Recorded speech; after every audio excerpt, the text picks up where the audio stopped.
Salut, c'est Alexis. Dans cette vidéo, je vais te donner mes 6 conseils pour avoir un meilleur flou d'arrière-plan.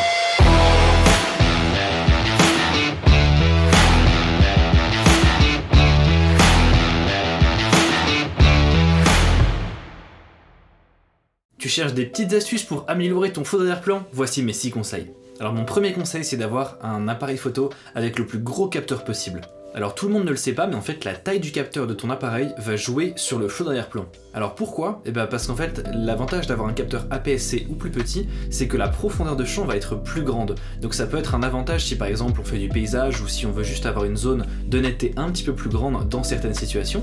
Mais du coup en fait comme cette zone de netteté va être plus grande, ça va avoir pour incidence du coup d'avoir un flou d'arrière-plan un petit peu moins prononcé. Alors là pour l'exemple, j'ai pris une photo avec un Nikon D7500, donc là j'ai mis dessus un 24-70 qui est adapté autant à l'APS-C qu'au plein format, comme ça du coup je peux utiliser le même objectif ensuite sur un plein format. Donc là on peut voir le résultat donc avec le D7500 qui est donc un appareil réflexe APS-C. J'ai ensuite pris donc un second cliché avec cette fois le même objectif, donc en zoomant un petit peu plus avec le même objectif donc sur un D750 qui donc là est un réflexe plein format, et j'ai essayé de me mettre à la focale à peu près équivalente donc du coup par rapport au fait que l'APS-C a un crop et pas le plein format.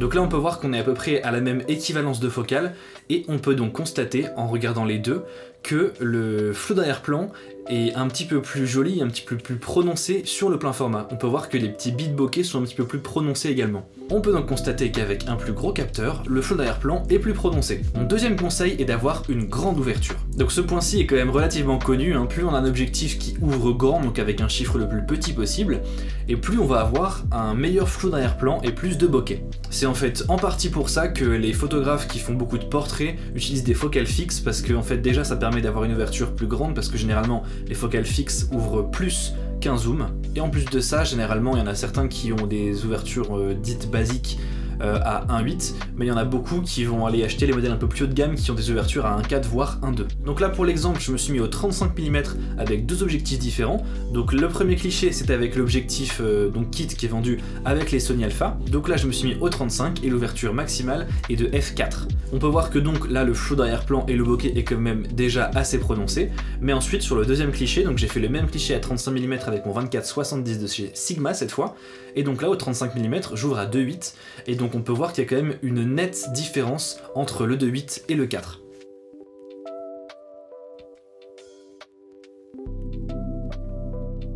Ma troisième astuce, ça va être d'avoir une longue focale. Effectivement, comme j'ai déjà pu l'expliquer et le montrer dans de précédentes vidéos, plus la focale va être longue, et plus en fait on va avoir un effet de compression et donc détacher en fait son sujet de l'arrière-plan, et plus du coup cet arrière-plan apparaîtra flou. Et donc du coup s'il y a plus d'arrière-plan et plus de flou, il y aura aussi un effet de bokeh plus important. Donc là je vous montre des petits extraits vidéo de ma précédente vidéo où j'explique justement les différentes focales, où là vous pouvez voir la différence de flou d'arrière-plan et de compression entre les différentes focales.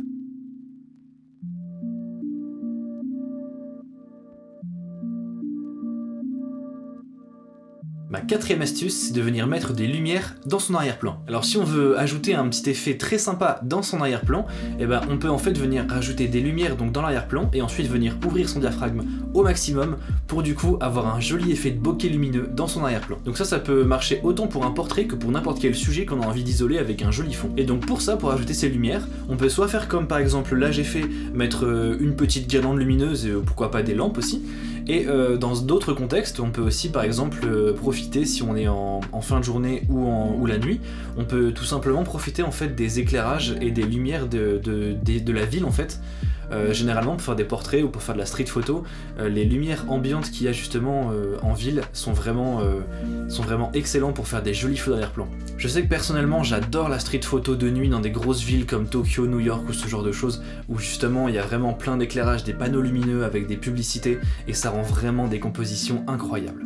Mon cinquième conseil, ça va être de bien choisir son arrière-plan. Parce que oui, le fait d'avoir une grande ouverture et une longue focale ne va pas toujours suffire. Si par exemple on prend en photo un sujet qui est contre un fond uni, déjà l'arrière-plan en fait ne va pas être intéressant, et le fait que le sujet soit collé à ce fond, en fait il y aura très peu voire pas du tout de flou d'arrière-plan. Alors pour remédier à ça, si on n'a pas le choix que de rester devant ce fond, il va en fait falloir éloigner notre sujet de ce fond, laisser plusieurs mètres si possible, et en fait là tout de suite on va pouvoir voir la différence où en fait donc du coup ce fond uni qui n'est pas très intéressant va quand même apparaître flou, ce qui va du coup quand même détacher plus le sujet, mais il restera quand même dans un sens pas très intéressant. Dans certains cas, dans certains contextes, c'est bien d'avoir des fonds unis, mais si par exemple c'est un contexte de portrait qui n'est pas forcément du portrait en intérieur dans un studio, le fait d'avoir juste un fond uni c'est pas toujours super intéressant. Par contre, si on peut bouger en fait avec son sujet et qu'on peut justement le mettre derrière n'importe quel fond, et bien en fait là il va falloir chercher un fond avec le plus de choses en fait derrière possible.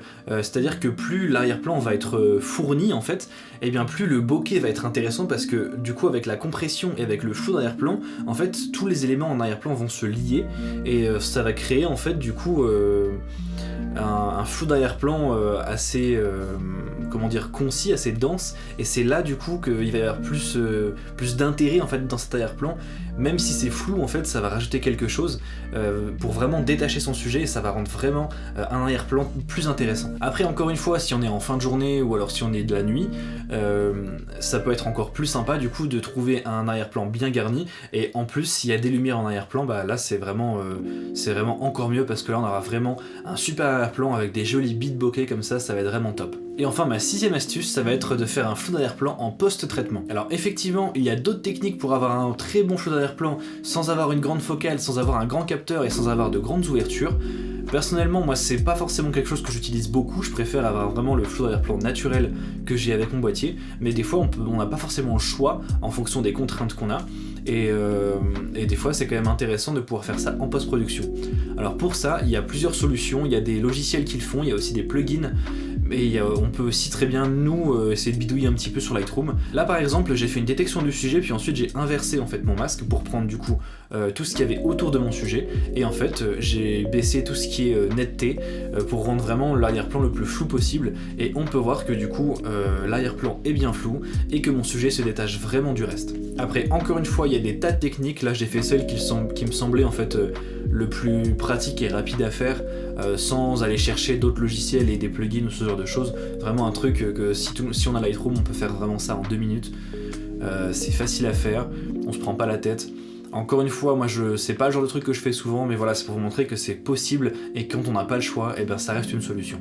Alors petite chose aussi qui est intéressante à savoir, c'est que chaque objectif va avoir un bokeh qui lui est propre. C'est-à-dire que par exemple, il y en a certains qui vont avoir des petits bits bokeh bien rondes, d'autres qui vont avoir justement ces bits bokeh qui sont plus en forme de citron. Il y en a par exemple d'autres qui vont avoir un bokeh plutôt classique, et d'autres qui vont avoir un bokeh qu'on appelle un bokeh tournant. Donc ça c'est des défauts optiques en fait, mais qui sont devenus recherchés, parce que du coup ça donne un petit côté original justement au rendu de l'image, et c'est en fait des choses qu'on trouvait avant comme des défauts qui finalement deviennent intéressants à l'œil et qui reviennent à la mode. C'est un peu comme par exemple rajouter du grain sur nos photos qui prennent des photos vraiment parfaites sans aucune imperfection. Et ben on va venir rajouter des imperfections. Bah là c'est la même chose, mais en fait avec des déformations optiques. Et en fait avec ces spécificités, du coup on n'a pas forcément besoin d'avoir toujours des grandes ouvertures ou ce genre de choses. Si on prend par exemple l'objectif, donc c'est un objectif d'argentique, le Helios 44, qui est donc un 58 mm.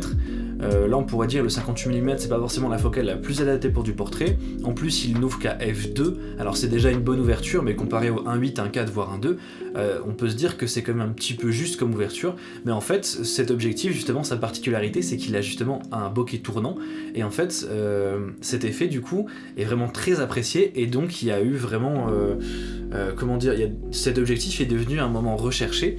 Alors on le trouve assez facilement hein, sur les sites d'occasion, il est pas super cher, mais il y en a beaucoup qui se sont mis à l'utiliser parce que justement il avait un bokeh très atypique et vraiment avec un rendu très cool. Moi personnellement, je sais qu'à un moment j'utilisais beaucoup cet objectif pour mes portraits, et je trouvais vraiment le rendu vraiment cool avec justement son bokeh tournant. Je trouvais ça vraiment original, et ça donne un petit truc en plus sans forcément être trop voyant. C'est-à-dire que si quelqu'un qui voit l'image comme ça, il va pas dire tiens c'est bizarre, il y a une espèce d'arrondi derrière. C'est vraiment on le remarque mais sans savoir que c'est ça, mais ça rajoute, je trouve, un petit truc dans l'image. Et bien voilà, c'est tout pour cette vidéo, j'espère qu'elle t'aura plu comme d'habitude. Si tu as des questions, eh bien n'hésite pas à les mettre en commentaire, et moi je te dis à plus tard dans une prochaine vidéo, et n'oublie pas, se former c'est bien, mais sortir shooter c'est tout aussi important.